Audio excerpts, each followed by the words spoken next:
I have survived 2,000 days in hardcore Minecraft, and this is my story from day 1000 to 2000.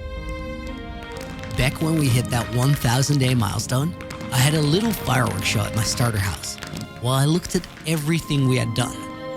In just 1,000 days, I had transformed an entire biome to build the foundation for my mega base. But on day 1001, well, let's just say that I wasn't really feeling it. After all, there was nothing but a goofy looking mountain hiding away my industrial area. So before the next 1,000 days are over, I want to have a truly incredible base here. The first thing I needed was a ton of frameworking blocks. It just so happens that sand is the perfect block for that. I'll show you why later, but for now, we had to get to a desert. By this point in time, I knew my way around my world quite well. Not using F3 ever for navigation had forced me to remember where everything was. So I flew out to the closest desert I knew of to collect a few shulkers of sand. Once my shulkers were full, I flew back to my base where the mountain I had built was screaming for a build on top of it. And I had a pretty good idea what kind of build that would be. So I collected some wool and blue orchids from the farms hidden under the mountain. And with the resources taken care of, the frameworking began. But this was no ordinary frameworking job. Normally, I'll build the outlines of a project, and then when I understand the shape, I'll start filling in the wireframe. But in this case, I wanted to make absolutely sure that we got the shape right the first time. The thing is, the mountain looked so weird at this stage, and a bunch of people had said that they couldn't really see it work out with that goofy flat top. And if I'm honest, they weren't wrong, of course. Building just anything on top of this mountain would look incredibly weird. But I had something in mind. I was going to build a castle.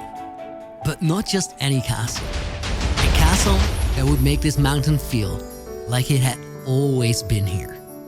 The picture that I had in mind looked truly incredible. So as I completed the wool reference lines that measured out the mountaintop, there was just one thought in my mind. I was going to prove everyone wrong. But to do that, it would help a lot if I could get a clear idea of what the castle shape was going to look like early on. So rather than just building the outlines, I decided to build the entire rough shape of the castle out of temporary blocks. So that's where all the sand I collected earlier came into the picture. Not much later, we had this crazy looking sandcastle on top of the mountain. Honestly, this was a wonderful moment.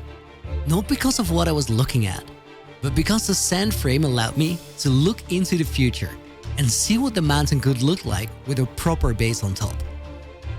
That's enough daydreaming for now. I had run out of sand and we were going to need a lot more. As I was getting ready to fly out to the desert once more, I realized that it was probably a good idea to get a nether portal set up in the area for faster travel. But that was easier said than done. Because I'm sure you remember that we aren't using F3 in this world. But even if you don't know your coordinates, there are still ways to set up nether portals to remote locations. Some of those ways are smarter than others though. And in this case, I went for the goofiest of all solutions. I got on top of the nether route through my gold farm portal. That one is actually properly lined up using maps. And from there, well, basically I flew off into the distance and hoped that I guessed the distance right. Obviously, I didn't. So I tried again, and then once more, and then a few more times. But finally, we ended up in the right area. At least that meant that future trips would be a lot quicker. So I grabbed my shovel and started gathering plenty of sand to continue work on the castle framework. Until I ran into an issue just minutes later. This actually wasn't the first time I ran into this exact problem either. You see, my shulker boxes were full. And I don't mean just the boxes I had with me. No, pretty much all of them. The output of the farms under the mountain had been filling up while I built up the biome around it, and I placed all the snow layers to make it spawn-proof. Now back in my previous hardcore world, I would always go out to loot end cities, simply because I enjoy the process a lot. The thing is, I really wanted to focus on building up the main base, and all the short end trips had gotten way too disruptive.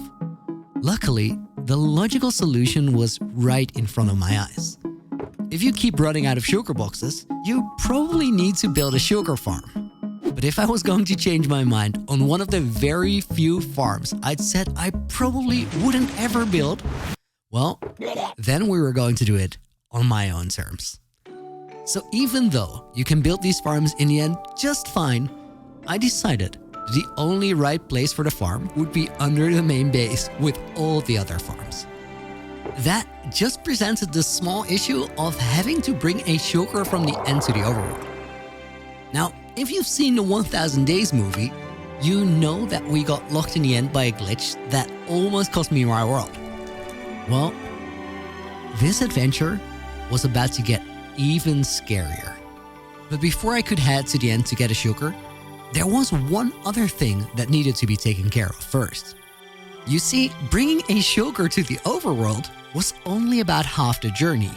If we managed to send one of these guys off through the end portal, it would end up at the world spawn, which is an estimated 4,000 blocks from where we wanted to end up. Now, there is only one logical way to transport a shulker over that sort of distance, and that is, well, exactly, a one wide ice path to scoot over in a boat. If we're getting a shulker farm, we are doing it the Looney way. With the ice road built and tested, I was confident enough in my boating skills. So I made my way to the end to start my quest to find a suitable shulker. That basically meant that we had to spot one of those goofy goobers close to an end gateway, so we could teleport it to the main island. And so, our quest began. A quest that would shoot my heart rate into the 190s in a moment where I was certain I was about to die and lose my world. But I didn't know that just yet.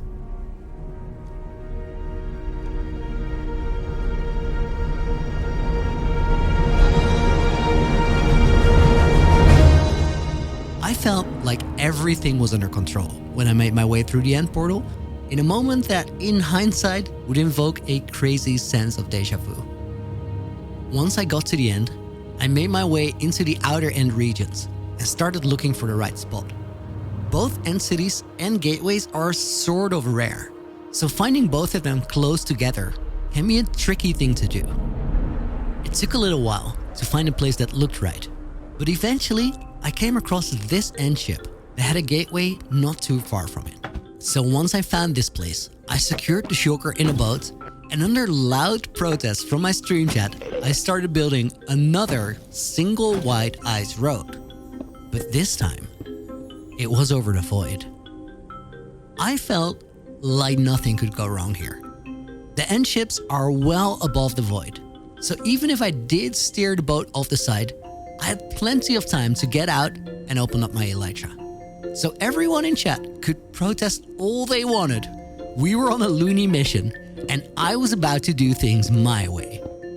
Once I had bridged far enough out to reach the end gateway, I just had to make a landing platform down there. So I jumped off, opened my elytra, aimed for the gateway, and placed an ice block to land on. Which was slippery, of course, so I slid right through the end portal. No big deal if you know the coordinates of the location you were at, but if you don't use F3, well, then you're out of luck. So the only thing I could do here was try to fly in the same direction as before, hoping to find my ice bridge. But no matter how far I increased my render distance, I couldn't find it. Lucky for me, it seems that the dumber I act, the more lucky I end up being. Because I stumbled upon my favorite location in the outer end regions that I have ever seen. On an earlier stream, I had found this gem. An end city with a gateway that spawned in above the highest tower. There's already a map on the wall of my starter house to help me navigate back to this spot in case I ever want to use it as a base location. But for now, it was the perfect spot to get our shulker. Honestly, this is way safer than the spot we had before. Right? Well, we were about to find out. The easiest way to get a shulker through the gateway from this spot was to make a simple rail system and just send it through the gateway in a minecart. But that wasn't my move here. I was so committed to do this in the dumbest way possible. So after I dug out the top of the tower and then sealed the vertical room off so the other shulkers wouldn't bother me, I whipped out a fishing rod and went to work. I figured out that if you use the shulker bullets to levitate upwards for a while, the game thinks you have a lot of momentum, which basically sends anything flying into orbit if you pull the rod. Pretty quickly, I got lucky and landed the shulker on top of my platform that was level with the gateway. I got in a boat, but then panicked as I approached the gateway and got out slightly too early. So I flew around, got back in the boat, but then the game sent me off in the opposite direction than I had intended, which dropped the boat off the side and sent me back to square one. So I extended the platform a little bit and tried again. With a beautiful pull of the rod, I landed the shulker on top of the platform once more, got in the boat, and this time I didn't back down at the gateway. But that's where things got scary. A lot of weird things were about to follow each other in quick succession. As I boated through the gateway, I started taking suffocation damage from the bedrock, which already startled me. But then I was sent through, into nothingness. So I waited for the terrain to load in, but it didn't. And then I heard wind noises, as if I was flying with my elytra. Quickly I paused the game to allow myself time to think.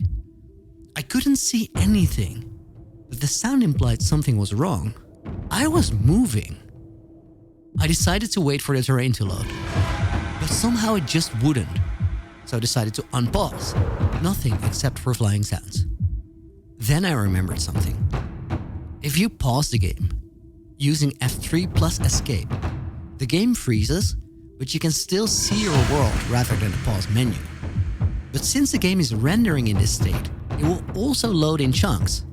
So I unpause, press F3 and escape as quickly as I can, and that's when I see this. And it absolutely throws me off. I'm under the end island?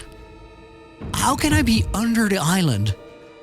I won't take void damage until I'm 64 blocks under the bottom of the pillars, so I can still easily fly away from this spot safely.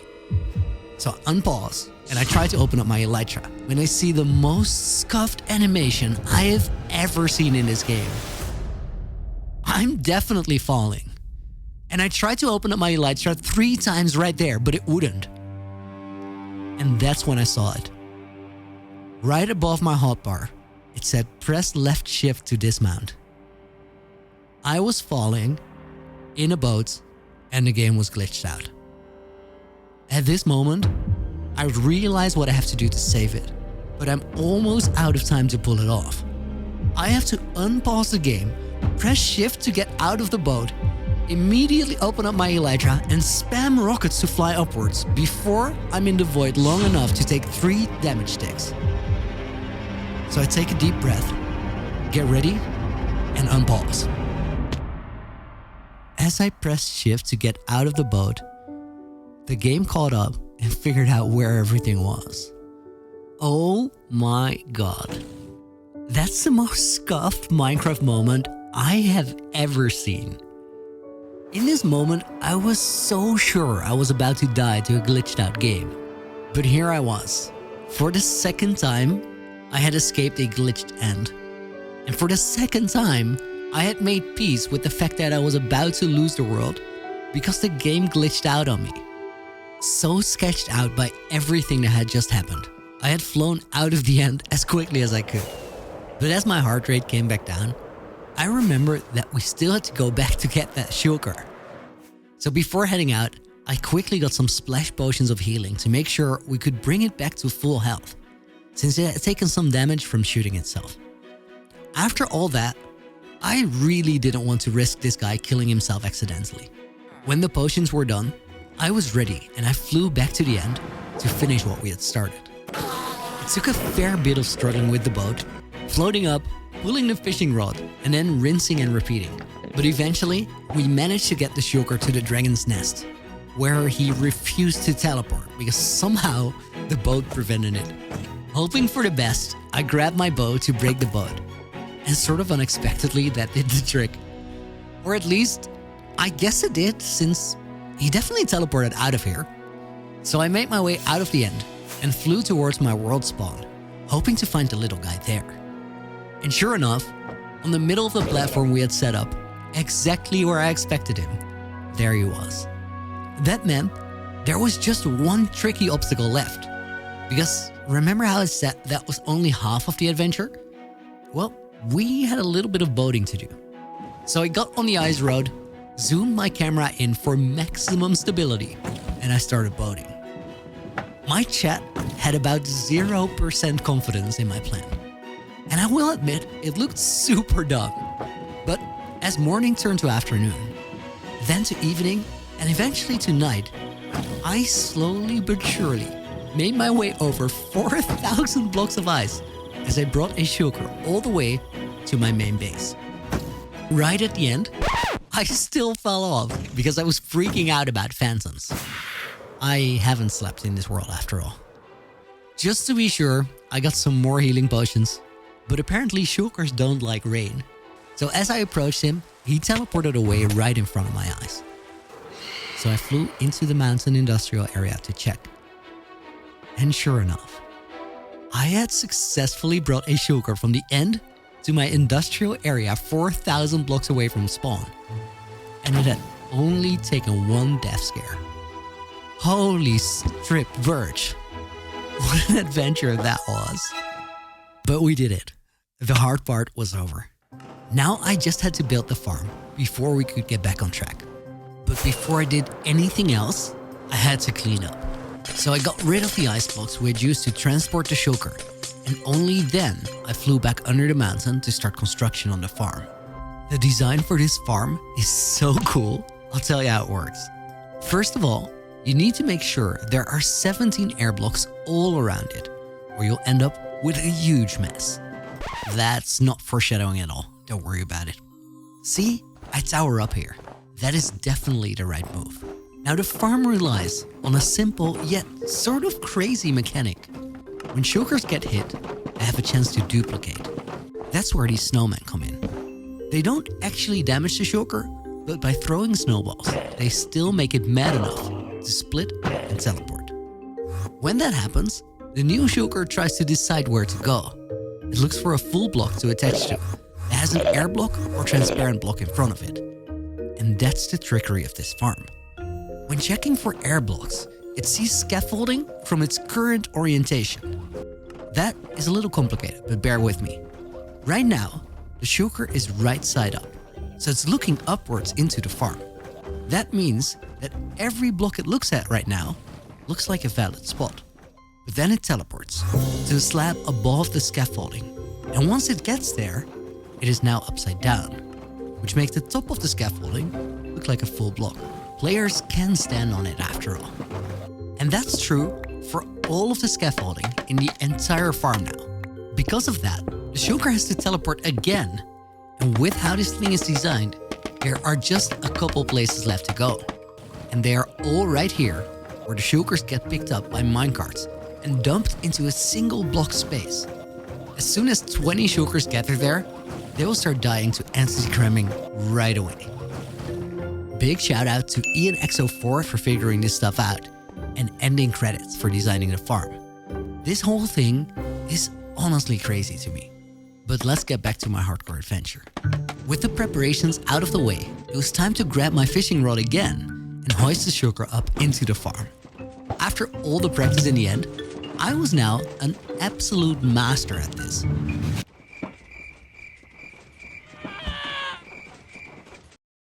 So I attached a rod, flung it up in the air, and quickly built blocks under the flying shulker to catch it. And before we knew it, I had the shulker in the farm. But this is where things were about to go wrong. I tried to study each farm I built for a little bit at least to learn about how it works. But from there, I usually build it from memory as much as possible. that often leads to something malfunctioning. Which is honestly great, because that's when you learn something about the game that you didn't know yet. In this case, I tried to add a dispenser system to drop the sugar shells down to the bottom of my perimeter.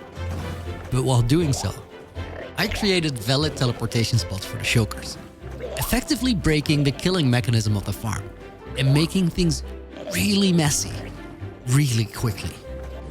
Luckily, after killing all the rogue shulkers and removing my goofy system, everything worked and I now had a fully functional shulker farm. And with that challenge out of the way, I now had unlimited portable storage capacity. So I was finally ready to get back to the project at hand. I still had a base to build after all.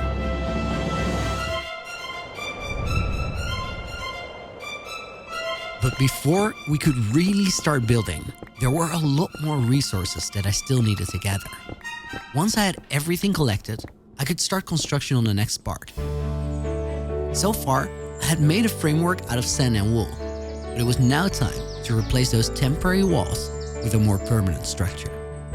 I was planning to use cobblestone, diorite, polished diorite, calcite, and a mixture of stripped birch, sandstone, smooth sandstone, and cut sandstone for those walls. Now, most of those were quite easy to get, but as I noted down that list, I noticed another technological flaw in my base. We were going to face this particular bottleneck a lot if I didn't do something about it now.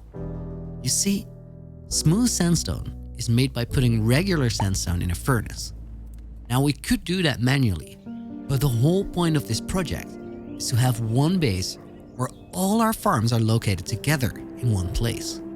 I mean, if we just went through the trouble of bringing a shulker all the way over from the end, then there was no way the automated furnace would go anywhere else than right here under the mountain as well. But I wasn't going basic with an automated furnace. Something like this wouldn't cut it. No, we were going all the way with this one. So first, I had to gather all the resources for the biggest redstone build yet. So I gathered up iron from the iron golem farm, redstone from the witch farms, gold from the gold farm, although that simple pickup got me a little sidetracked. Back in the first 1,000 days, when I made the gold farm, I had to figure out where the exit portal for it would be, which was really quite tricky without using F3. After finding a reference coordinate by counting out the number of maps I was away from world spawn, I managed to get a specific coordinate of this location over here. It's a map corner with the coordinates -1088, -2114. To save the location, I built a Pathfinder's Lodge. Now this building carries a lot of significance, but I'll tell you about that one in a later movie.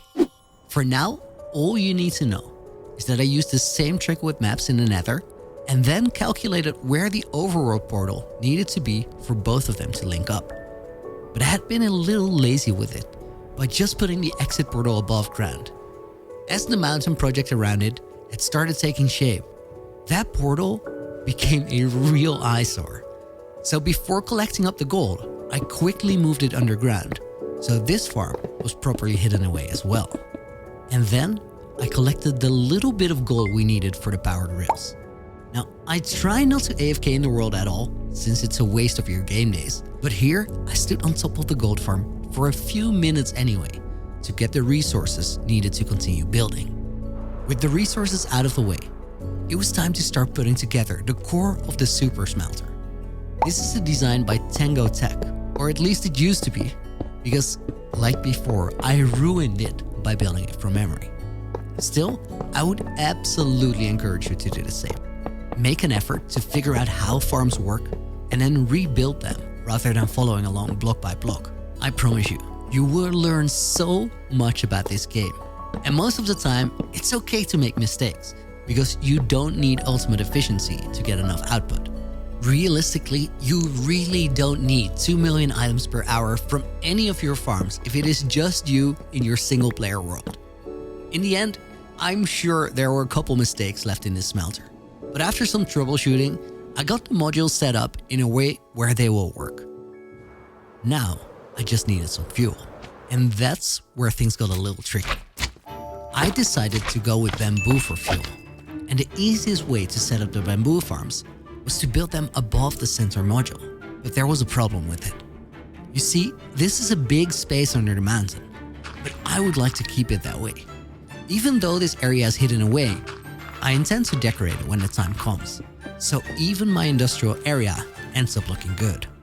I'm not going to spoil the plan for that just yet, but I'm confident it will end up looking so much better if we keep the center of the cave relatively close to the ground. So I built the bamboo farms as low down as I could and opted for a collection system that makes regular trips with minecarts underneath to pick up the drops. That way, I could use a lower ceiling to save space in the cave for later. Finally, I added bubble elevators here to drop the bamboo into hoppers from where it would be distributed, put a roof on there, rails under the floor to collect the drops, and then the minecarts and their unloaders. And with that, the bamboo farms and the super smelter were done. Actually, I did one half of the super smelter, but it was already much better than manually putting everything into furnaces. So I decided to do the other bamboo farm later, because right now, it was time to focus my attention on building the castle once more. I just had to get the materials together for the main walls while the super smelter stacked up on fuel. Now, diorite and polished diorite were simple enough. I'd been stockpiling the diorite I got from mining out different spots around my world, like the Hall of Fame and the location of the End Portal. And these four guys actually sell polished diorite, so we had that one covered as well. That really only left a stripped birch, which was as easy as going to a forest and chopping some trees. And finally, we needed calcite. There's only two spots where you can get calcite though: Amethyst Geodes and the Stony Peaks biome. Before I set out for my adventure, I placed a lodestone on top of the castle framework and made a lodestone compass, just to make sure I could find my way back home. And with that, we were ready to go calcite hunting. I figured that my best bet was probably looking for geodes that had generated on the ocean floor, making them easy to spot while flying above the water surface. So I brewed up a bunch of night vision potions and flew out. The plan actually worked. I found some amethyst, set up a beacon and cleared them out. So before that stream was over, I was back home with a bunch of amethyst blocks and plenty of calcite to start building up the castle walls. The framework was still lacking some detail at this point, but all the basic shapes were laid out, and I liked what I was seeing, so I was confident that all of it would come together as we started switching out the walls. To make life a little easier during the next part of construction, I set up a jump boost beacon from the pumpkin and melon trading profits, and with that, I was ready for the sand walls to come down.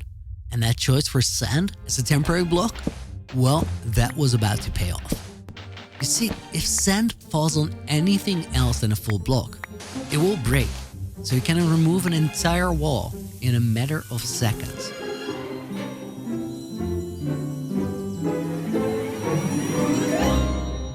As I removed the sand pillars, I replaced the bottom area with cobblestone, the first block in our gradient.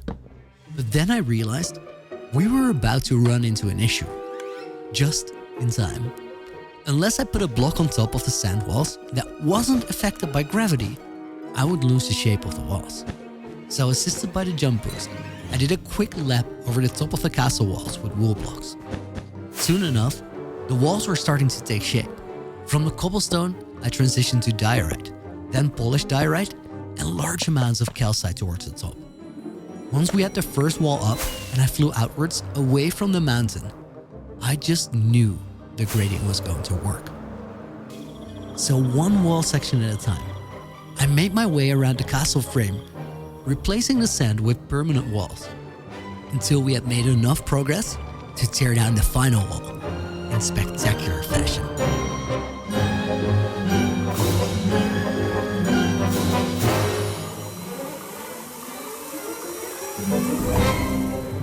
With the walls replaced, the base started to look more and more like an actual castle.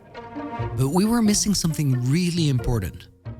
The most standout block in the build was the light blue wool at this point, and that was a temporary block. So to make the build work, We needed something with a little more character than all the white, gray, and sand-colored blocks we had used so far. And I already had something very specific in mind. But there was only one place where we could find it.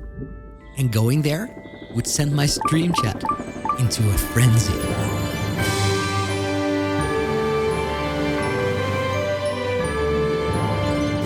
Back in my Season 1 hardcore world, the heart of the sea was the most iconic place for a lot of people.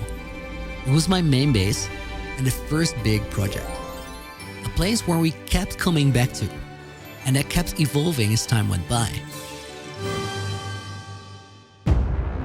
So heading off to drain an ocean monument had a lot of people very excited, including myself, to be honest. It felt like forever ago that I had drained an ocean monument, and the last and only time I did this, it took me over 2 weeks to get all of it done. This time around, my plan was a bit different though. I would like to build a guardian farm here later, but there was a good chance that if we just collected the blocks that made up the monument, I would get us all the stuff needed to build the details for the castle. So that's what I set out to do. Working from a small platform in the air above the ocean monument, I brewed up a bunch of invisibility potions, took off all my armor, and then very carefully flew past the guardians to make sure they couldn't see me. Without any armor on, 3 guardian hits would kill me here, so I had to be absolutely certain. But the invisibility potions worked perfectly, so the draining operation could begin. Using snow as temporary blocks, I made a 100 block diameter circle around the ocean monument and built a grid out of 4 wide strips at the surface of the water. From there, I could drop in all the sand needed to isolate the sections of water. The first bit of progress went by so fast that I realized I might be able to do this in a lot less time than I had first anticipated. Before I knew it, all the sand walls had been dropped into the ocean, and with that, it was time to start removing the actual water from the monument. From there, it was just a matter of filling up all the sponges I had, going to the nether to dry them out, and then rinsing and repeating the process over and over again. A few hours into it, I realized how fast we were going through the motions, and I decided that I just wasn't going to quit until we had dried out the entire monument. And sure enough, 9 hours after I had started my stream that morning, all of it was done. From 2 weeks down to 1 stream. That wasn't a bad improvement. Sure, I had cut some corners here, but I was only here for one thing anyway. I wanted to collect all the prismarine needed to detail the base. So the next morning, I drained the inside of the monument, got rid of any remaining guardians, and I mined up the entire structure. Mission completed. And with that, I was done with ocean monuments for this 1000-day arc. Or so I thought, because I would have to rush back to another one later to prevent an unexpected disaster. But at this moment, I had nothing to worry about. So I mined up my beacon, collected my shulker boxes, and flew back to the base. We had work to do. Now that I had the resources to work with, it was time to move beyond just the walls for the castle. It already looked quite magnificent up there, but that was just a skill. The build itself was a mess right now, but hey, that's all part of the process. As long as I kept moving, we were bound to end up with something cool. So I started out with the roofs of the main castle halls. The deep slate blocks I had mined out under the super smelter in a room that I felt could be useful further down the line. Then, after the roofs, I added the sandstone walls of the main hall as well. And then, the prismarine came into play. And I will admit, this was a bit of a nervous moment. Not having built anything similar to this castle before, I was hoping that the details on the walls and plazas would make it come alive a bit. But honestly, after just the first few blocks, I knew we were on the right track. The color scheme for the build worked so well with the cold area surrounding it. And once it felt right, well, from that moment, things started speeding up. First, I built the towers up as high as I wanted them to go. Once more, using the blue wool as a temporary block to find the right shapes and dimensions for the tower roofs. And when the shape of the towers looked right, I changed the temporary wool blocks for deep slate as well. That's the exact moment when our build really started to look like a castle for the first time since we had started it. That meant it was just a matter of getting into the rhythm now. One tower at a time, I kept building up the roofs until I made my way to the main tower, where we had a bit more space to work with. Right before day 2000, I would be incredibly glad with the extra space we had up here, because we would need to hide something very important away in this tower. But even at this moment, it felt kind of cool to have a little bit more room for some detail blocks. Adding in some amethyst to contrast the green tones of the prismarine worked really well, and it already tied some future progress together. I intend to use amethyst inside the castle, so already using it here would help with some design consistency going forward. With the main tower done, there were just 5 air blocks to spare from its tip to the new build limit of Y319. We could have made it literally touch the sky, but I wanted to keep some spare room in case we want something to be ever so slightly higher up in the air. Who knows what we'll want to build in the future. Once the roof was in place, I built the supports to carry the weight of it and connected them to the tower beneath. And with that, I flew out from a castle. We had now officially moved past the frameworking stage, and that felt like a major victory. But it was also quite clear that there was still a lot of work to be done. At this point in time, the castle looked out of place on the flat mountaintop, and it felt isolated from the area around it. And that was an issue. My whole goal for this 1000-day arc had been to turn the project from a foundation into a base. So before we would reach day 2000, I still had to complete the entire build and then blend it into the world around it. There was absolutely no time to waste. If we wanted the castle to feel connected to its surroundings, we had to make sure that there was a way to enter it on foot. Which seems crazy right now, given how high up it is, right? But one step at a time, we would get there. The first step was having an entrance gate for the castle itself. So once more, I took out the light blue wool as I built up the outline for the castle gate. Once the shape was right, it was just a matter of replacing the blocks like we had done before with the castle walls and roofs. I unfortunately forgot to record this part, but this is what it looked like once I had the gate done. That gate immediately made sense, but it also made it clear that the wall right next to it wasn't going to work. There was a massive flat surface that lacked any detail whatsoever, so the walkable entrance to the castle had to wait for a little bit. I needed to find a way to make the castle as a whole look a little more interesting. For starters, I decided to cut out a window frame that could be the end of a large hall on the inside of the castle. As I worked on the detailing of that window, I had no idea that this would end up being my main way to enter the castle interior for the majority of the project's construction. With the window completed and looking good, I still didn't like the overall look of this side of the structure, so I decided to also add a room sticking out of the side of the building to detail the lower section of the wall. It took a few different tries of me setting up an outline with snow, but eventually I found this shape that I really quite liked. Then I added a floor on the inside to get a feel for what it would look like if there was a room there. I built the first try of a roof, which wasn't quite it, so I decided to mine it out and switch it for something a little more intricate, where I even managed to incorporate a couple amethyst blocks as well. Slowly but surely, we were progressing towards a completed castle, although our progress was about to be derailed again. This time, it would be for an awesome reason though. After replacing the temporary snow blocks with our different white gradient blocks, building supports for the balcony, and adding a few lanterns here and there to light it up, I took a moment and looked at the progress.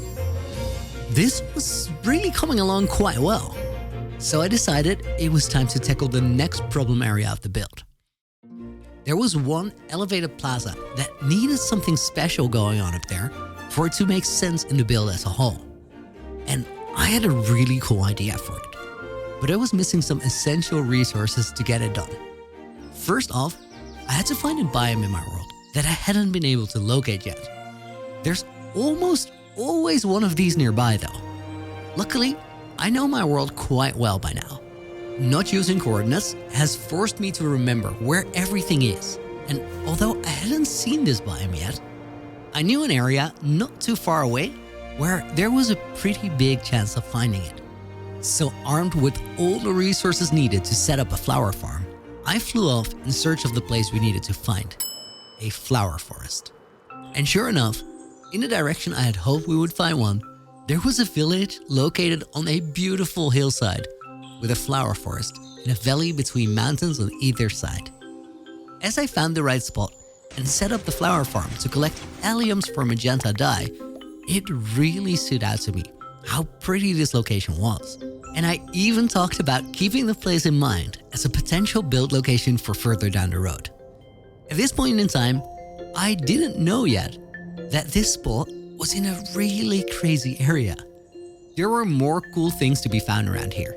And if the start of this world had gone any different, this could have very well been the place where I would have started my mega base. But we'll get to that story later. For now, I had all the dye I needed, but before we could continue building, there was still one more resource that I needed to get. So the next stop was just past the desert.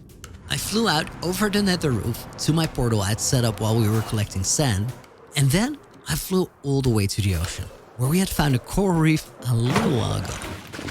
I really only needed a magenta coral here, but since we were here anyway, and I had to set up a beacon to get the blocks, I mined a few shulkers worth of assorted coral blocks for later use. After mining, these blocks all float to the surface, so I got in a boat and picked all of them up before I made my way back home and flew straight to one of the higher plazas of the castle. At this point, this area looked particularly goofy, but we were about to change that. This was going to be the castle garden, and the centerpiece for that garden was going to be a custom tree with a magenta canopy. But to pull that off and make it really cool looking, we were going to use the coral I just mined. And coral blocks will only stay alive and colorful if they are directly adjacent to a water source. And the easiest way to do that was filling the entire canopy of the tree with water. So I made the full canopy out of pink wool, filled it with water, and then one by one placed the coral blocks in place of some of the wool. Then I filled the tree in with magenta stained glass, and at that moment, I was honestly pretty happy with how that looked. It wasn't until stream the next day that I would get really inspired.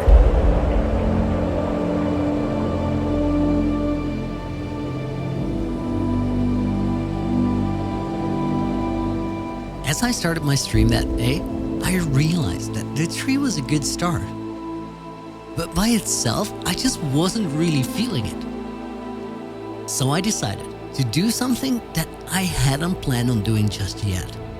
But that day, it felt like the only real option was to decorate the entire garden right away. And that started with gathering some unique materials for the floor. So once more, I made my way over to the desert and then flew out to the mangrove swamp that was right next to it to gather up a shulker or two full of mud blocks. Even this far away from my base, I made an effort to keep the world intact around me as I placed blocks back to cover up the stone I exposed. Once I had the blocks I wanted, I made my way home and harvested the wheat field to craft packed mud blocks and then mud bricks, a very cool new block that was recently added to the game. That was only half of the floor for my garden though. I still needed to get jungle planks to complement the color of the mud bricks and texture the floor a little bit. Luckily, there was a tiny jungle pretty close to my base, so only a few minutes later, I was ready to remove another temporary snow element and replace it with a very cool looking floor. This was exactly what I was looking for. But when I built in closer towards the roots of the tree, I realized there were still more blocks missing for me to build what I had in mind. Honestly, if you think about it, it's pretty remarkable that this far into the world, I have to fly all over the place to collect resources time and time again. But in terms of technological development, there are still a lot of improvements to be made. The thing is, I really want to have a cool base before we start expanding on the industrial district that we have right here under the mountain. The farms will stack up on resources later, while we decorate that area under the mountain. But I'm not in a rush right now with the farms, so I'm running on a basic industrial setup. And my main storage is still in my starter house, which is kind of crazy honestly, but also really cool. Because I love this place. It's so much better than any starter house I have ever had. Anyway, I needed to make a quick trip to the nether because we needed basalt and soul sand. And with that, I built a cool looking wall around the tree, as well as a mixture of soul sand and coarse dirt under it for soil.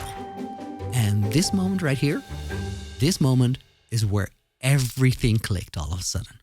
Because the next minute, inspiration hit and I found myself in a garden building frenzy.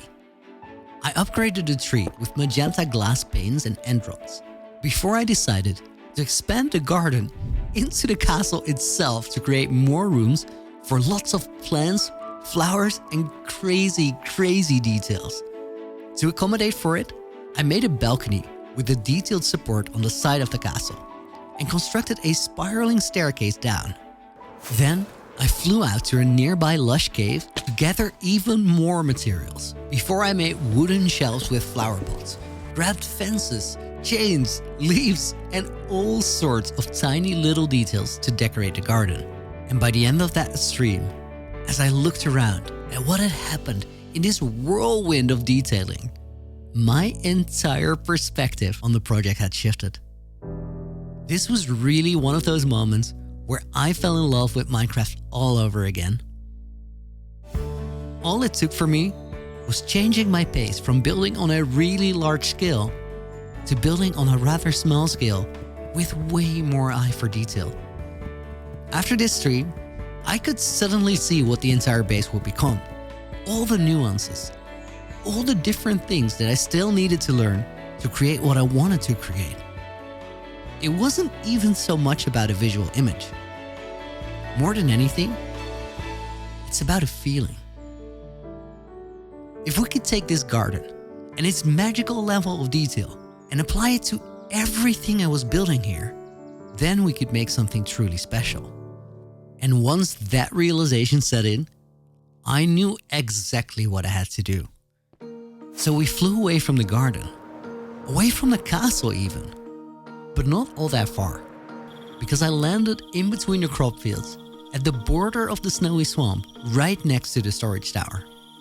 It was right here that we would start tying it all together. Armed with temporary snow blocks once again, I started building up the frame for a windmill in between the crop fields. A windmill that wouldn't technically do anything. It's not a farm for any sort of resource. It's not a storage room. But still it has a really important role to play in my world. I want this place to feel like a world rather than a build. And that means that we need things to fill the spaces in between. If you remember, at the end of the 1000-day arc, I had built the mangrove trail, a pathway that leads all the way from the starter house to the foot of the mountain. So they are both part of the same project. But since I had started building the castle, everything had sort of started to drift apart again. And it was time to fix it. Even the snow frame for the windmill looked quite cool already. But after detailing the garden, I wanted to keep that eye for detail going. So it was when I started replacing the snow frame with a permanent structure that I started going crazy on the details once more. Walls, slabs, stairs, lots of different types of blocks, and even some stained glass panes. When the entire windmill was done, it looked awesome. But I said that I had gotten inspired, and I meant it. After the stream was done, that same night I kept going as I made a pond, grew large oak trees, added a barn, and then another small house with a flower field in the garden. And so the world around the castle started coming to life, and I was loving it. Until the next day, I had another realization, and we changed course yet again, as we found ourselves terraforming this weird-looking room inside the mountain. I will tell you what we're doing here in a minute. You can guess if you want, but I want to tell you something first. I honestly love it when my Minecraft world feels like this. When I get these moments, one after another, where I understand something about what I want to do with my world, and because of these things, I slightly alter the course of the world. From the outside looking in, it may seem like I'm changing my mind a lot. But that's not it. Not really. I think the best way to explain it is this. Building a Minecraft world, for me, is a journey. And that journey always has two things at its core that inform every decision I make. And these two things, they are often entangled in a wonderful conflict, trying to decide which is more important at any given moment.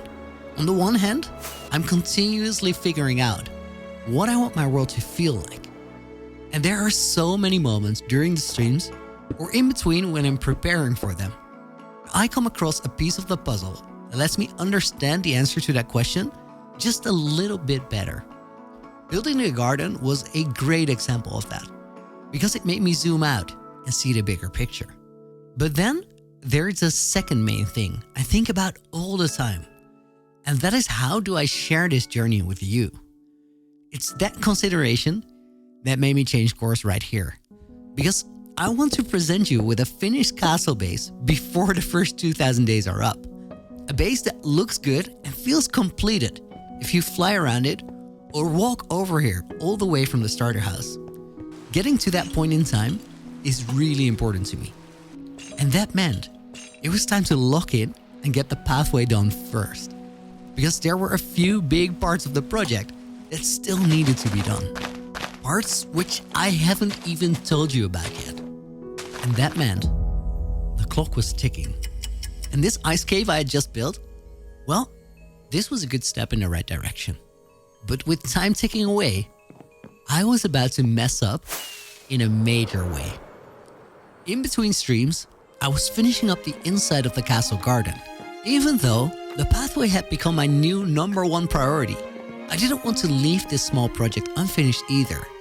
I felt like it would help to keep motivation up if I had this small part of the castle that felt exactly like I wanted it to. So I imagined what other things we could still add to it and craft it away. Just like on the outside part of the garden, I added a ton of small details and lots of flower pots and plants. Until I took a moment to decide what to do with this weird corner behind the stairs. The shape was pretty odd, and I could only imagine one thing that would really work in this weird nook.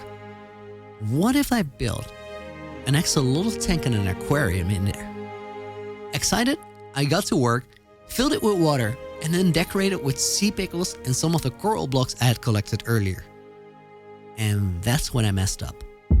It was the tiniest mistake. But as soon as I realized what happened, I knew how much damage it was going to cause. Because this had happened before, sort of. While mining a misplaced coral block, I accidentally also took out a wall block straight behind it. No big deal under normal circumstances, but in this case, it was bad. The hole I had just mined meant that there was room for water to flow through, and even if it was just a 1-block hole, that could be enough to flood an entire side of the mountain and get rid of all the snow layers that we had placed to spawn-proof the area. As I realized what was about to happen, I knew that I had only one chance to fix it. So I turned down my render distance to 2 chunks and flew out of there as quickly as possible to unload the chunks. By doing that, I had put the avalanche that was about to happen on hold for the moment. As long as those chunks weren't loaded, the water was paused. But if I flew back into the area, it would continue flowing down right away, taking every snow layer in its path with it. So I had to come up with a plan to fix it. And I could think of only one way to do it. But there was an issue. As many chests as I opened, I just couldn't find my sponges. So to stand a chance to stop the wave, I had to get more of those. It was the only way. So I flew out, searched for ocean monuments for a bit, fought some elder guardians, and collected about a stack and a half of brand new sponges. And with those in hand, I flew back to the mountain for my only chance to prevent a disaster. I put the game on 5 chunks of render distance so I could at least see where I was going. But the falling water would still be unloaded until the moment I was right there. And when it loaded in, there was a lot of it. Way more than I had expected. I started spamming sponges to stop it, but for all the water I blocked, the remainder of the wave just washed over me. I wouldn't have pulled this off even if I had a hotbar entirely filled with sponges. There was just no way. I had been too slow to react after mining out the block accidentally, and that meant a giant wave washed down my mountain once more. And I had another 2 hours of repair works on my hand to replace almost 11,000 snow layers that got washed off. Right here, I lost a solid 10 or so game days by accidentally mining one block that I shouldn't have mined. So was it even worth it? Well, I will be honest.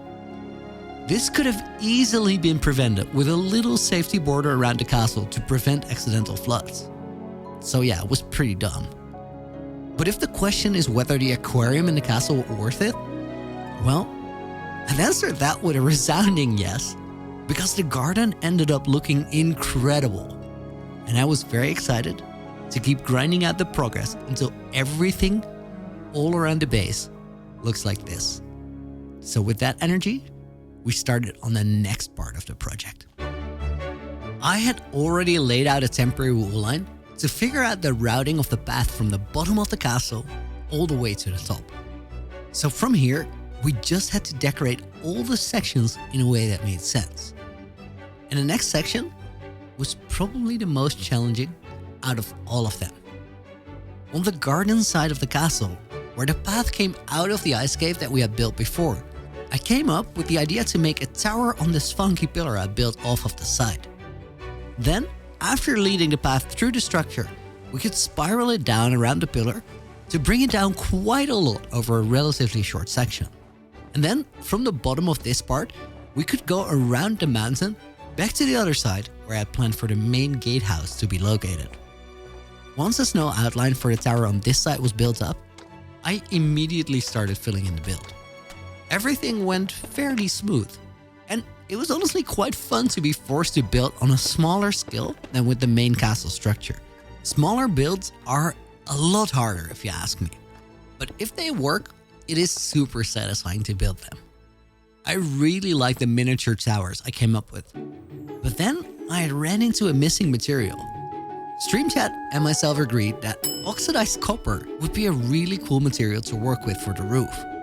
The thing is, I didn't have any copper laying around. So I went to mine some in the area where I had previously collected any stone I needed. After putting the copper ore through the super smelter, I had the blocks needed and I just had to oxidize them. And I went about that all wrong. It's not just that I made a giant flat slab of copper in hopes of oxidizing it faster as a whole, which is literally the slowest way to get this done. No, I actually went as far as trying to hit the copper with lightning using lightning rods and my channeling trident to make it oxidize. Which does the exact opposite, as it would remove oxidation if used correctly. Unaware of how wrong I was about the aging of copper blocks, I decided to wait. So I shifted my attention to building an icy structure to both support and hide away the pathway I had wrapped around the big snow pillar. Then I added stone pillars to support the pathway itself, and eventually that was finished, but the copper still wasn't showing any real signs of aging. So I continued replacing the wool pathway with a more permanent version. as I built a tunnel to cross through to the other side of the mountain. Once that was done too, I figured the copper should be progressing by now. But as I went to check it, there were really only a few blocks that showed any signs of oxidation.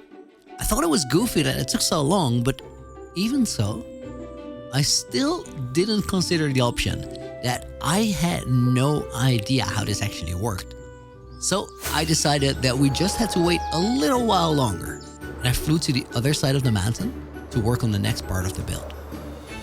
So once more, I filled up my inventory with snow blocks and colored wool, and armed with my classic Frameworker's toolkit, I got to work. This plateau on the side of the mountain was always meant for a part of the build that would connect the castle way up in the sky to the biome it was built upon. But as with everything else, the plan I had for it was merely an abstract idea. Now that it was time to actually build something here, the abstract and the literal had ended up in perfect alignment. The temporary wool line that functioned as a reference for the path up to the top of the mountain ran right over this plateau, making it the perfect spot for a gatehouse. So tower after tower and roofline after roofline, I built up the entire outline until I was ready to start filling in the walls. But before we could go ahead and do that, I had to top up my calcite supply, because we had run out while building the castle. The amethyst geodes we had mined out last time could only get us so far. This time, I wanted to really stockpile some calcite for the future, so we had to fly out in search of a stony peaks biome. That day, I saw more of my world than in all my playtime in this series so far combined. But we saw some really cool things, and I found some valuable things along the way as well. And then, after many firework rockets used, I came along that elusive biome you can only find in between warm biomes and mountain ranges, the stony peaks. And you better believe me when I say that I stripped it of all the calcite I could find.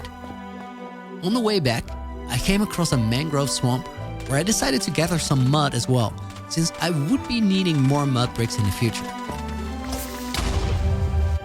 And as I followed my compass back home, I came across another stony peaks biome, which provided me with even more calcite.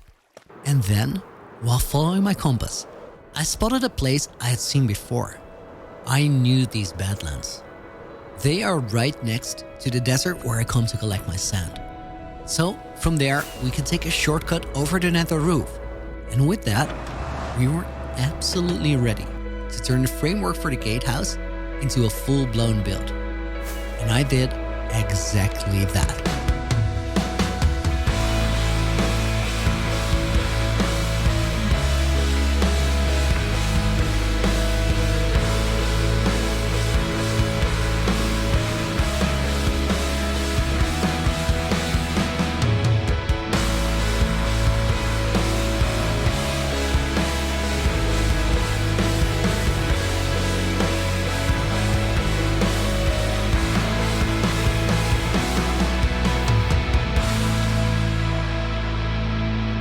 With the gatehouse done for the time being, the build was really starting to come together. Things were going well for me, but at the same time, not everything was going according to plan. The copper platform still wasn't fully aged. Actually, it had barely made any progress at all. Finally, I listened to my stream chat, mined up the platform, and place the blocks back down under the mountain, properly spaced out, so the oxidation process would happen much faster. With the blocks in place, I meanwhile shifted my attention to an urgent next step. There was now a way to walk all the way from the bottom of the mountain to the entrance of the castle, all the way on top. But that pathway was far from done. At this point in time, I had removed the wall line and replaced it with andesite and stone. But it wasn't integrated into the mountain at all. So armed with snow blocks and packed ice, I set out to fix that. It was like the early mountain building all over again, but with more context to go off.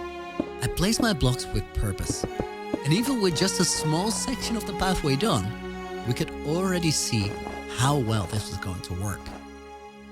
But the rest of it had to wait for a little bit, because it was time to check on the copper. And sure enough, the spaced out blocks were aging much quicker than before. So I replaced the blocks that were ready with new ones that weren't cut up yet to speed the process up even more. With more blocks spaced out perfectly, I grabbed the first blocks that were ready and got to work on the roof of the tower. The whole idea for this thing is that I just wanted it to have an unexpected weird shape. Something that would make you stop and look if you walked up the castle pathway. I think this mix of oxidized copper and warped planks was definitely worth the wait for the copper blocks.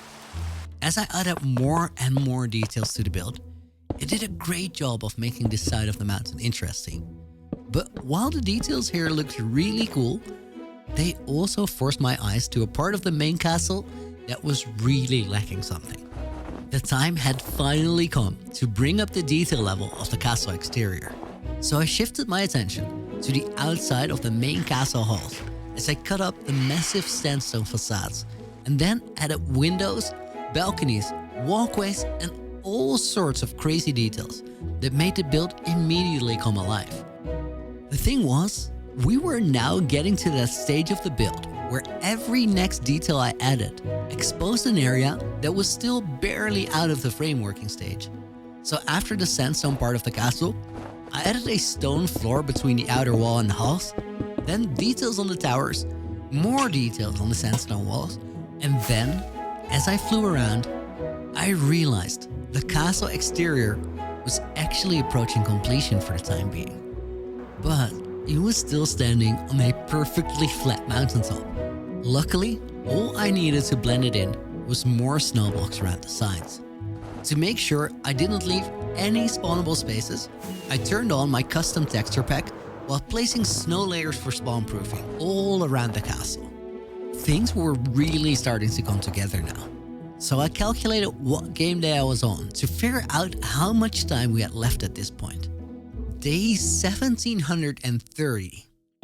That left for another 270 game days or 90 hours because there was no way I was going to skip time by sleeping. Now, for some people, that might be a lot of time to put into a project for a video.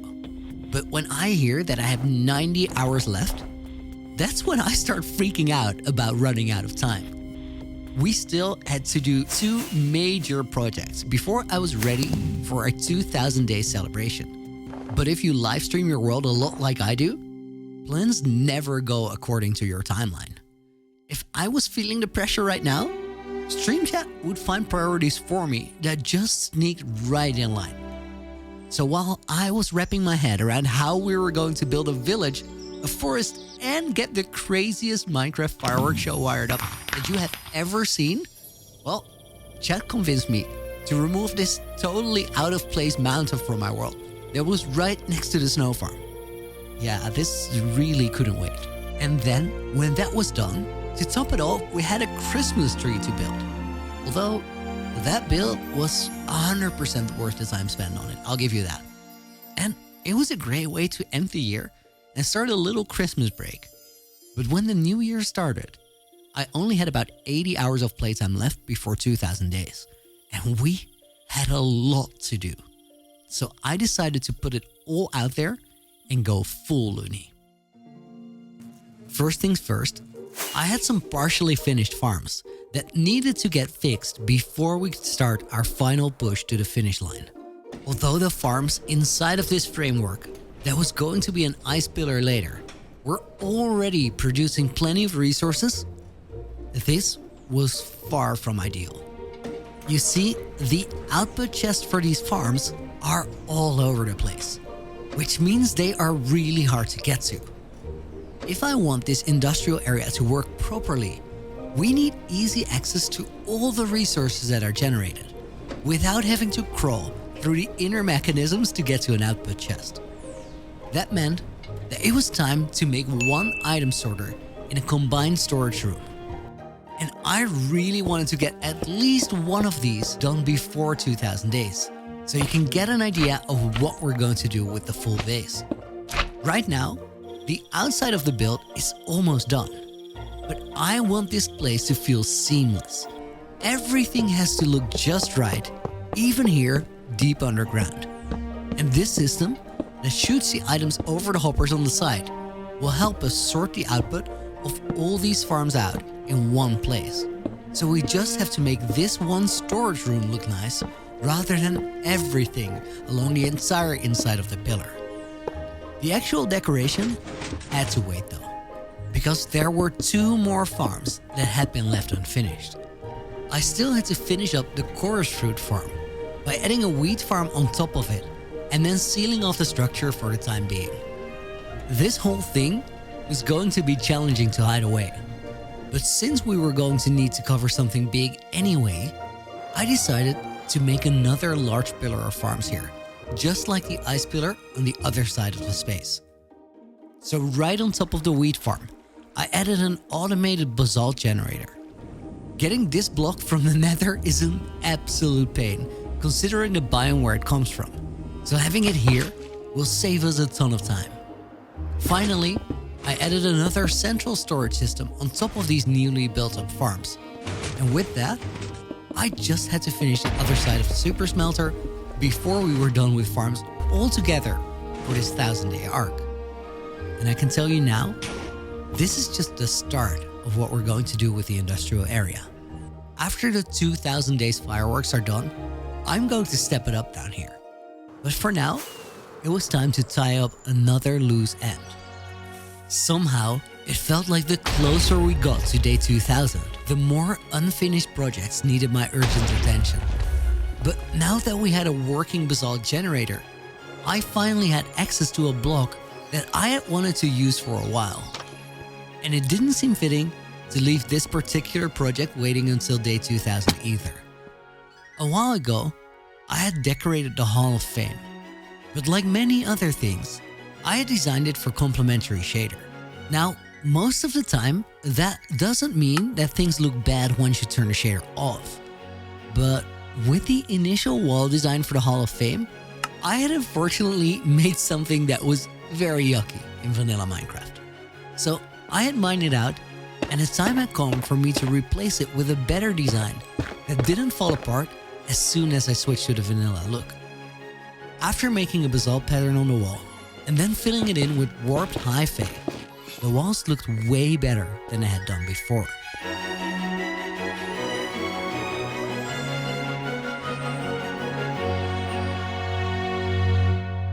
But we weren't quite done with this place just yet. While building up my world, I occasionally come across rare mobs, and I've decided I only want to collect the most perfect ones. Mobs that have exceptional armor, which is also fully enchanted. Now, there was a skeleton under the mountain that we caught a long time ago, who fit the build perfectly with his 5 out of 5 enchanted golden armor and bow. So I built up a bubble elevator all the way from the bottom of our perimeter under the mountain to the surface level. And then, under the cover of darkness and rain, I brought him over all the way to the Hall of Fame, where I had already parked this 4 out of 4 enchanted iron zombie with an iron sword as well. And of course, they almost killed each other. But somehow, I managed to keep both of them alive for now.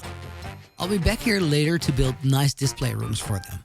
But at this moment, well, for all my talk about time running out, ever since the panic about my extensive to-do list before day 2000 had started setting in, I had done nothing except for distraction adventures. Although I did build this pretty cool start to a cute village at the foot of the mountain, which was actually according to plan. But unfortunately, I forgot to start my raw recording during that stream, which sucks a little bit. But I'm actually really happy it was that stream where my recording was off and not the next one. Because we were about to run into yet another unexpected distraction scenario. But this one was more than worth it. It all started when I decided to focus up and start getting our flower farm setup ready to get all the different dye colors for the fireworks. A pretty insignificant activity, to be honest. Not very adventurous at all. But it still was about to get crazy. And the reason for it had everything to do with where we were in the world. I told you before, this area right here around the flower forest was crazy, right? Well, it's not just about the looks. You have no idea just how crazy I meant. But at this point in time, I didn't know it either. But we were about to find out. And it all happened because I haven't been using F3 in my world this entire time. You see, not having coordinates does something important. As I make my way around this world, I'm forced to slowly create a mental map of where everything is, and I barely ever use nether portals to travel to remote locations. Because everything is pretty close and it's really complicated for me to figure out the coordinates and set them up. So as I flew out from my base to the area where the flower farms were set up, I realized for the first time that the forest must be quite close to the ocean monument we had removed earlier. After all, we had to fly generally in the same direction to get there. And by my standards, both of these locations are a fair distance away from my base, which makes travel take a little while. Ever since I had set up a nether portal to the desert on top of the nether ceiling, there was only one place that I would regularly travel to, which took me longer than these two locations. And that was the first stronghold I had found. But that stronghold portal was all the way on the other side of the base, a couple thousand blocks away. So there was probably a good chance we could find a stronghold over in this area, which would enable us to take the stronghold portal to the end and then the Dragon's Nest portal back to the starter house. Now, that could save us a lot of travel time in the future, and we didn't have to worry about complicated nether portals. Since I could see myself coming back to this spot for different reasons, I decided to put my theory to the test. And sure enough, the eyes sent me to this area right here, which forms a pretty small triangle between the ocean monument and the flower farms. So I dug down and started looking for the portal room to set up a fast travel route through the end. Now, I can hear you thinking that having a random flower forest in a pretty location, an ocean monument, and a stronghold somewhat closely together isn't all that special. And you're not entirely wrong. But playing a game without F3 has a way of making discoveries feel more special. Because the only way you end up knowing anything about your world is spending time and going on adventures. So rather than looking up coordinates and traveling in straight lines, Minecraft becomes a journey again. And this place is super cool to me because it's a place where I need to be for different things. Flowers, prismarine, and now a stronghold. I didn't know that at first. It only reveals its coolness to me over time as I explore more. And we weren't done discovering here. Because 4 blocks above the stronghold portal, I dug into a cave that revealed an ancient city only 30 blocks away. Now that is cool. Right between my ocean monument and my flower farms, I found an ancient city with a stronghold portal in it. If that isn't special, I don't know what is. In any case, I know what spot just made the top of my list for potential future build locations. But that was a dream for a distant future. Because for the rest of that stream, I sneaked around in the very real nightmare that is an ancient city. Where for the second time in this world, I checked all the chests to find 0 enchanted golden apples. In the end though, this lodestone that I placed under the stronghold portal that tied all of these important locations together for me was worth way more than some shimmering fruit. I had found arguably the coolest place in my Minecraft world so far. Except of course for the place I was busy building myself. And we were running out of time to finish what I had in mind for our fireworks show. So after the ancient city adventure, I put my head down and started a grind to finish the village and the forest next to it. So our final picture was going to look exactly like I wanted it to. I had already added structures to the village, and made quick outlines for custom trees and a river flowing down from the small mountain that had the storage tower on top of it. To make life a little easier during construction, I set up an extra large beacon with jump boost and speed alongside the haste beacon that I normally use.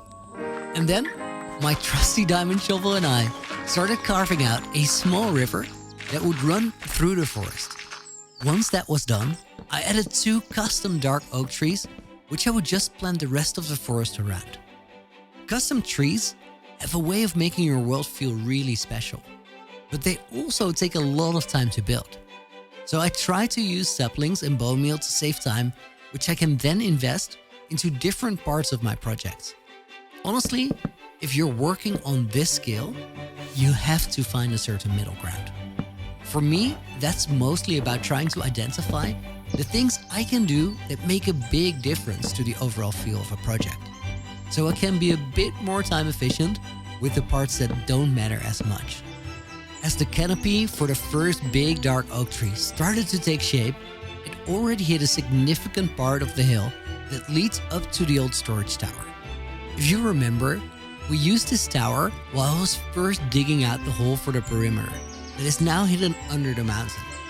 That small hill had been such an eyesore to me, but with the forest under construction, I was slowly but surely cleaning this place up.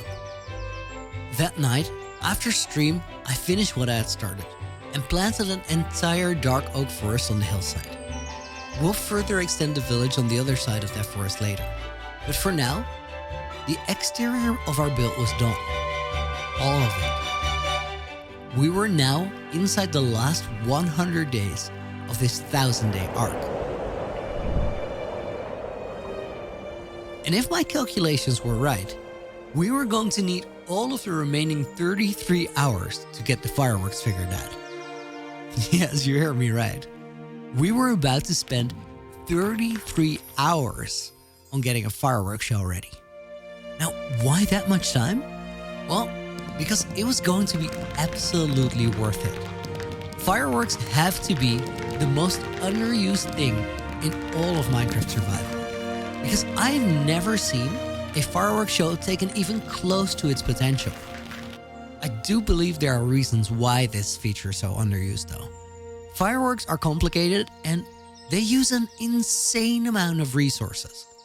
Let me guide you through the different ingredients that we're going to need. The normal rockets we use to fly around the world with our elytra require paper and gunpowder, so we're going to need those here too. But to give them their effects, these fireworks need a third ingredient, which is a fireworks star. Now, these are made from 1 or more colors of dye, but if we add nothing else beside gunpowder, they will turn into small ball fireworks, which look like this.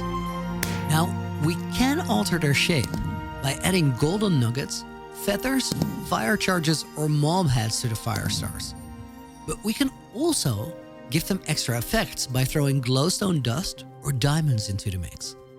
And then, once we have the fireworks star crafted, we can also throw even more colors in the mix to add a fade to it. Quite a lot of options. Quite a lot of resources. Luckily, we have access to most of the resources already, as I've been planning for this moment for quite some time. There's just one thing I don't have right now, and that's fire charges. Now, there are easier ways to get them than the option I'm choosing right now, but we were going to solve this one with a 2 birds, 1 stone type of solution. You can craft fire charges using gunpowder, coal, and blaze powder. Since it's pretty useful to have a blaze farm for emeralds later on, I'm going to go out into the nether to the first fortress I found to build up a double blaze spawner while I explain the rest of the fireworks plan to you. Now, we are going to spend a lot of time getting this fireworks show set up. So I want that setup to be reusable, so we can celebrate every 1,000-day milestone at my main base. That way, we can make the fireworks show just a little bit better every time we do it. So there are a few things really important if we want to be able to reuse this system. We need it to be really easy to turn on and off. We want it to be easy to refill, and easy to expand later if we want to add more parts. And to make sure that all of those work, I've come up with the perfect plan. Now that the blaze farm was done, working and partially decorated, I had spent enough time in this area to collect a full shulker box of blaze rods. So I grabbed those and then flew back to my base to get the plan in motion. To power the entire fireworks show, I was going to build a central redstone computer, a device that sends a redstone signal through 10 different channels going to different parts of the castle. Now, our castle, or actually the whole build, is pretty vertical. So we need a way to carry a redstone signal way up to get to all the different parts of the fireworks system. And after a little testing, it seems that scaffolding is the best way to do just that. You might be wondering how that works, but this is actually super user-friendly. Scaffolding has two invisible states, supported and unsupported. The block counts as supported if the lowest block of a vertical structure is on top of a solid block. If the lowest block of a vertical structure is above air, all of it is unsupported. And those states are useful because we can change them by removing the supporting block, which works with a sticky piston, but also much simpler with a trapdoor underneath. Just make sure that there's a block to the side that still carries the supported tag, or everything will break when you open the trapdoor. Using this knowledge, I set up a small platform next to my central storage room under the mountain and built the 10-channel redstone engine on top of it. For a little bit of dramatic flair, I put one of my 2 enchanted golden apples in the hopper circuit that's going to power the whole thing. Honestly, it just feels good that we have something this valuable in here, because this fireworks circuit is one of my favorite things in the world for sure. Once we had the central computer set up, I built up all the different channels using super tall scaffolding towers. This project goes all the way from bedrock to the upper build limit after all, so these things are big. Once we had those up, it was just a matter of connecting the separate channels to different firing mechanisms all around the castle. So I crafted up an absolute ton of dispensers and got to work hiding them in the gatehouse structure that had the signal fire on top of it. Because these walls are entirely made out of white blocks, it's going to be really easy to hide the dispensers away. If we use buckets of powder snow in front of them, you really can't see them. The texture will easily blend into the wall, especially from a distance. But I'll put those buckets in later. First, I had to wire up the redstone on the inside. This was quite tricky because, first of all, we had limited space to work with, of course. But there were other complicating factors as well. I want different delays, so not all the fireworks fire at the exact same time. But I also want to be able to restock these dispensers easily when we want to launch more fireworks at a later time. Let me tell you, this was a puzzle.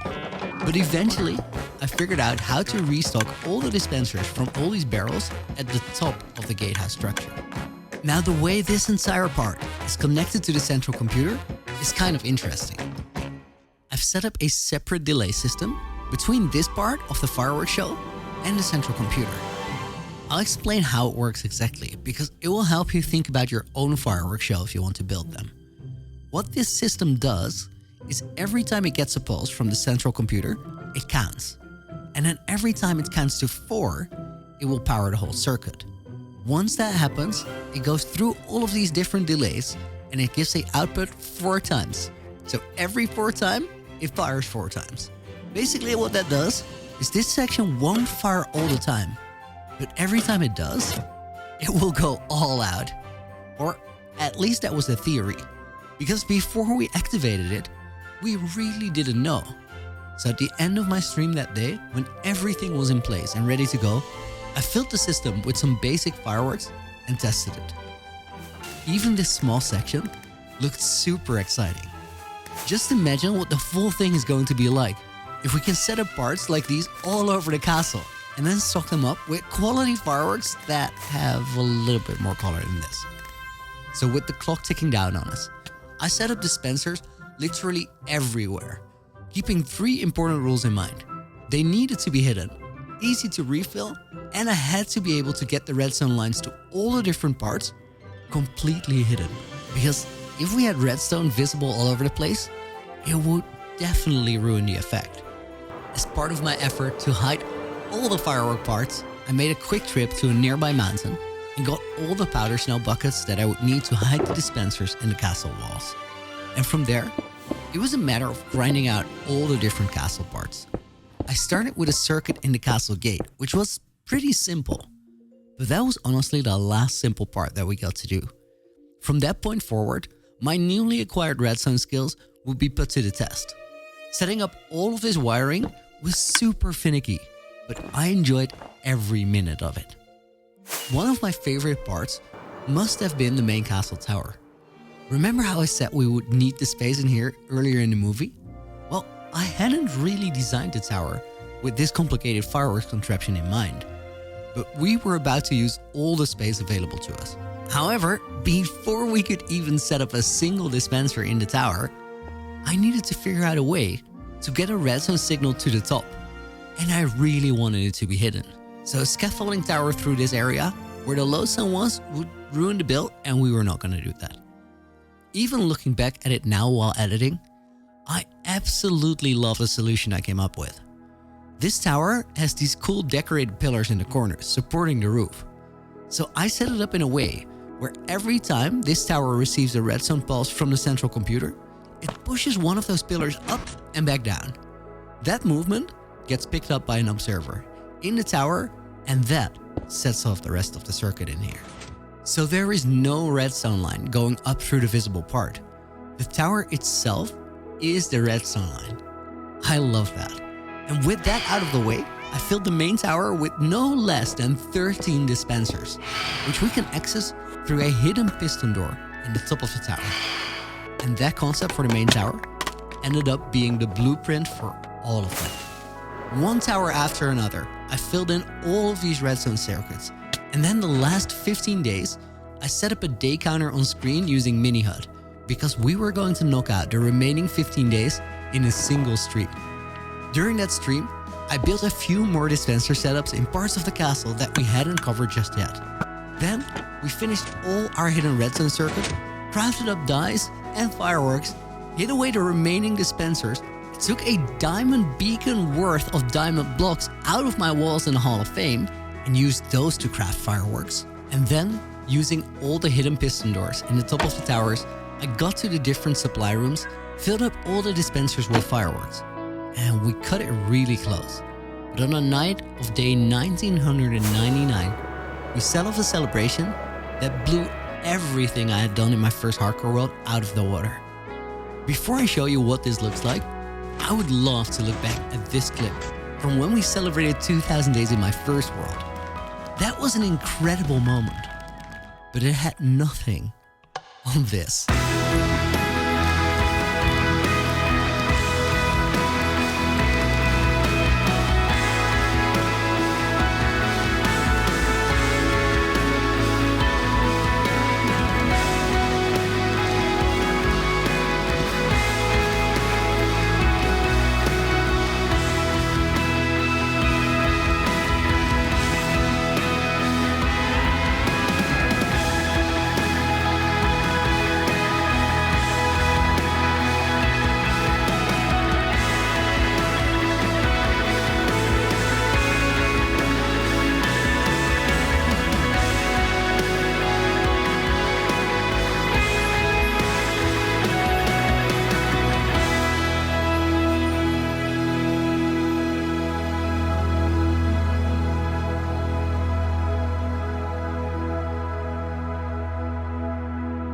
I think we can agree that this story and this world is turning into something really special.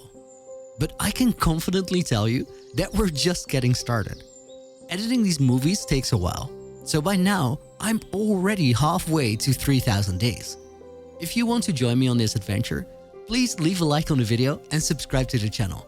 Helps me out a ton, it is free, and you can always take it back. And if you're just too curious to see how things are progressing, please come hang out on the stream sometime.